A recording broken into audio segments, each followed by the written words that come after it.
Hello mga B, this is Cam Norteñong vlogger na si Francis T. Aragona, Ajos 1.5.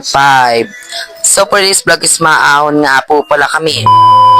At so for today's vlog, samahan nyo nga po pala ako diyang maglakad kasi nga naplatan kami ng motor. Ayan nga at pababa na lang sila kasi nga di na sila matuli at flat na nga. At sabi nga sa akin ay ang bigat daw ng puwet ko. Aroy!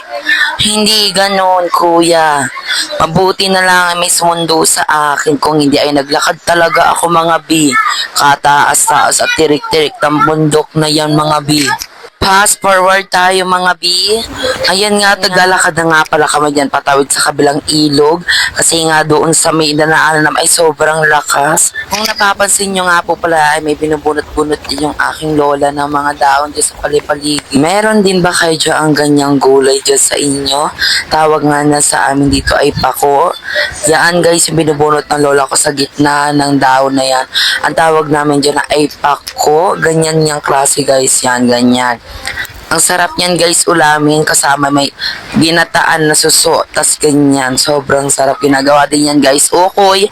Tsaka tumitinda din kami yan dati dito sa may amin.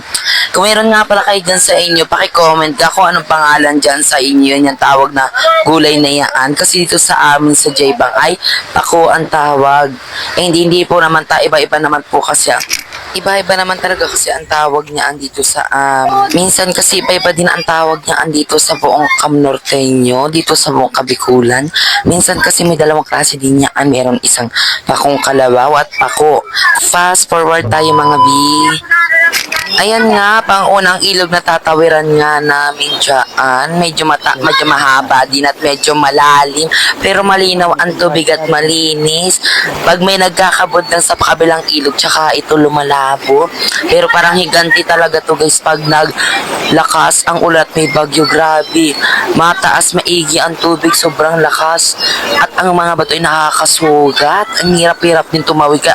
Ang mga di matitibay ang paa. Ay grabe. Madadala ka talaga. Kung napapansin nyo nga po pala, sobrang haba niya. Doon sa una-una, sobrang lalim na yan dyan sa part na yan.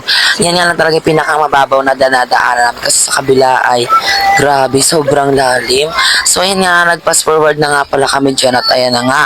Tara, nandyan na kami sa bahay. Yan nga pala yung munting kubo-kubo namin dyan sa may taas ng bundok, sa may kuprahan.